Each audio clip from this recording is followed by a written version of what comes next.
Teman-teman pernah nggak lihat dua motor sama-sama 5 kilowatt, tapi kemampuan putarnya bisa berbeda?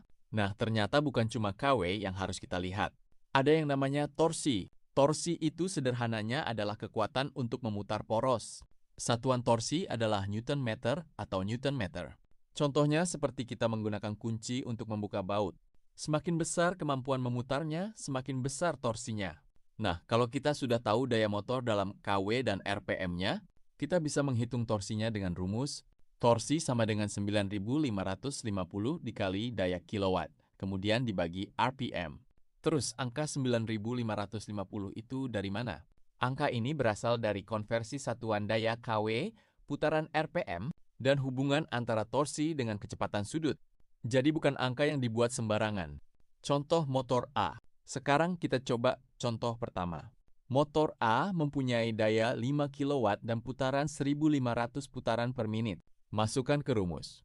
Torsi sama dengan 9.550 dikali 5 dibagi 1.500. 9.550 dikali 5 hasilnya 47.750.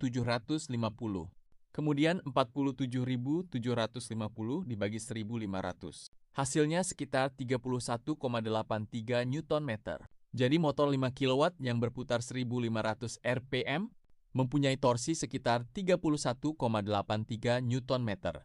Berdasarkan daya mekanis 5 kW tersebut. Contoh motor B. Sekarang kita naikkan putarannya menjadi 3.000 RPM, tetapi dayanya tetap 5 kW. Torsi sama dengan 9.550 dikali 5 dibagi 3.000. Hasilnya sekitar 15,92 Newton meter. Nah, di sini mulai kelihatan. Bagian paling penting, motor A dan motor B sama-sama 5 kW.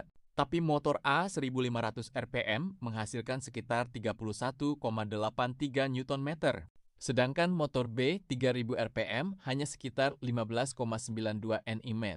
Kenapa? Karena ketika dayanya tetap, RPM semakin tinggi maka torsi semakin kecil. Sebaliknya, RPM semakin rendah maka torsi semakin besar. Dipakai kapan? Perhitungan seperti ini berguna saat kita memilih motor, menentukan gearbox atau reducer, menghitung kebutuhan conveyor, pompa, blower, kompresor, mesin produksi, sampai melihat hubungan antara mesin diesel dengan beban yang digerakkan. Jadi jangan cuma lihat tulisan 5 kW di nameplate.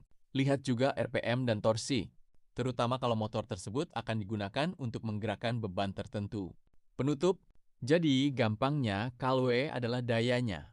RPM adalah kecepatan putarnya, sedangkan Nm adalah kekuatan putarnya. Kalau RPM naik sementara daya tetap, torsinya turun.